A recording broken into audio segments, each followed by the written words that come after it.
in the days ahead. Now, on a completely different matter, today 2 Senate committees will consider and vote on 2 very different pieces of legislation.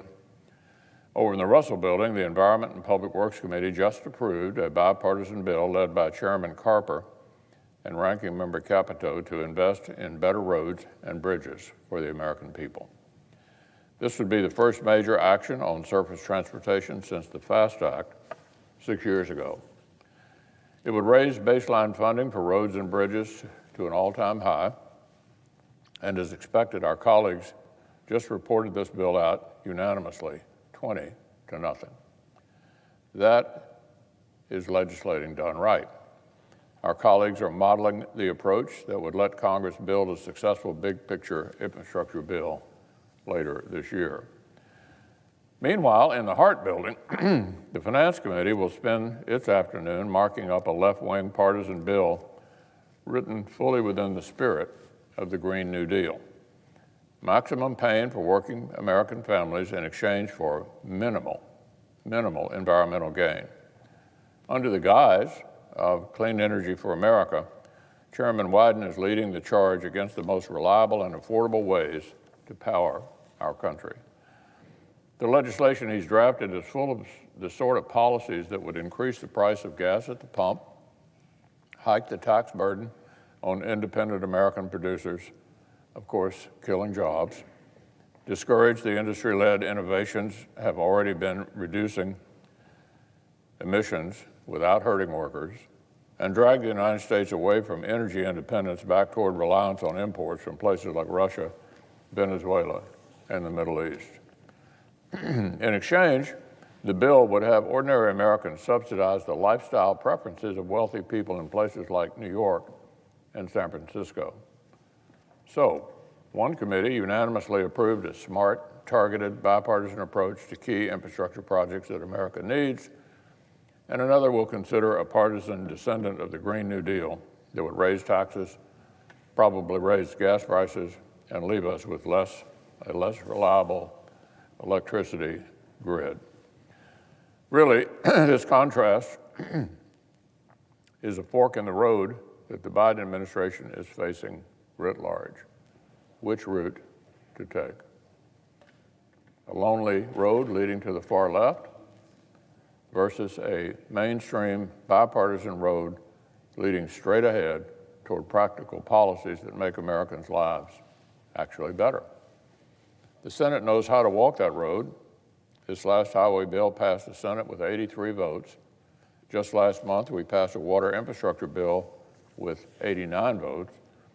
If President Biden wants to secure lasting solutions, build a lasting legacy, and improve the lives of Americans in practical ways, he's got the map in hand. For the sake of the country, let's hope he and his party decide to follow it. Now, on a related matter, Democrats' hard left turn thus far has affected the entire U.S. economy and is hitting working families right where it hurts. In January, President Biden inherited safe and effective vaccines. He inherited a reopening economy and a country that was sitting on more pent-up savings than anything economists had seen in living memory.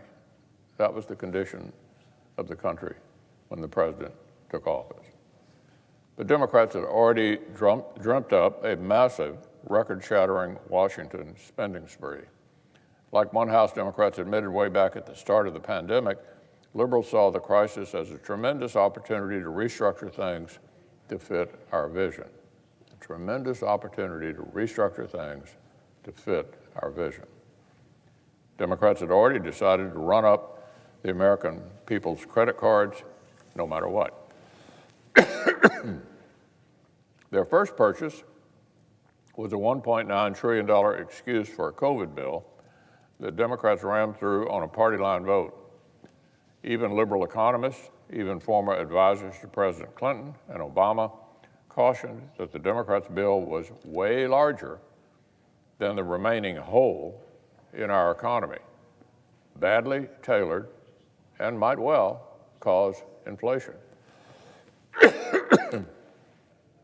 So everyone, from Republicans to liberal economists warned the Democrats bad bill could easily cause inflation that would hurt ordinary American families.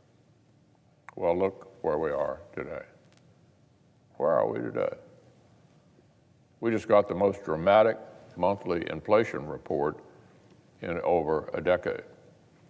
Ask any working family about gas prices, food prices, home prices, lumber prices, used car prices. One survey just found that more than 80% of American families are literally tightening their household budgets because of the threat of inflation. But the problem with the Democrats' product wasn't just how much printed and borrowed money it flooded into the economy. The problem was also how little of substance American families got for the money. Larry Summers, former President Clinton's Treasury Secretary, put it this way: what's striking about that bill is that all of the trillions of dollars, this is Larry Summers, Bill Clinton's Secretary of the Treasury, who also had a role in the Obama administration. Here's what he said: what's striking about that bill, the COVID bill, is that all of the trillions of dollars, all of it, does not include a penny directed at building back better. He continued, it transfers to state and local governments that don't have any new budget problem.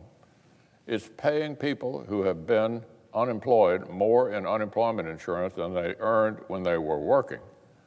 It's giving checks to families in the 90th percentile of income distribution. That is Larry Summers.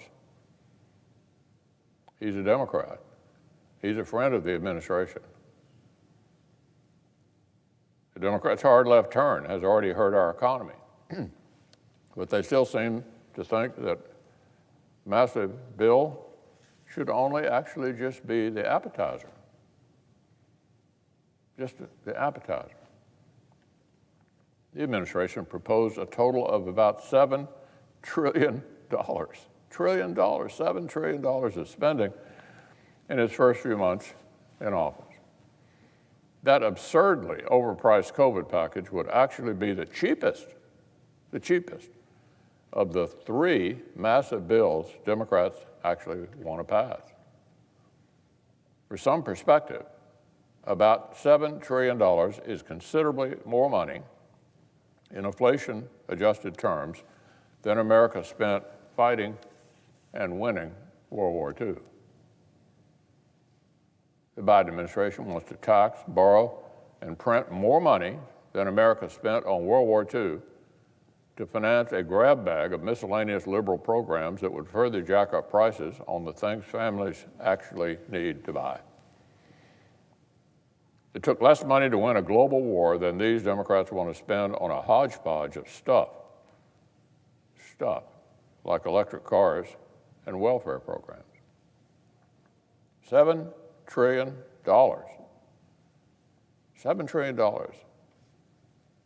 of mediocre socialism and liberal social engineering.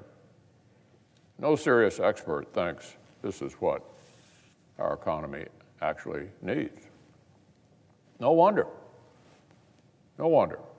Larry Summers says he's concerned that these proposals are, quote, substantially excessive, way overdoing the requisite response, end quote. The sooner this administration can get the memo, the more bipartisan progress we'll be able to make, and the better off working families will be.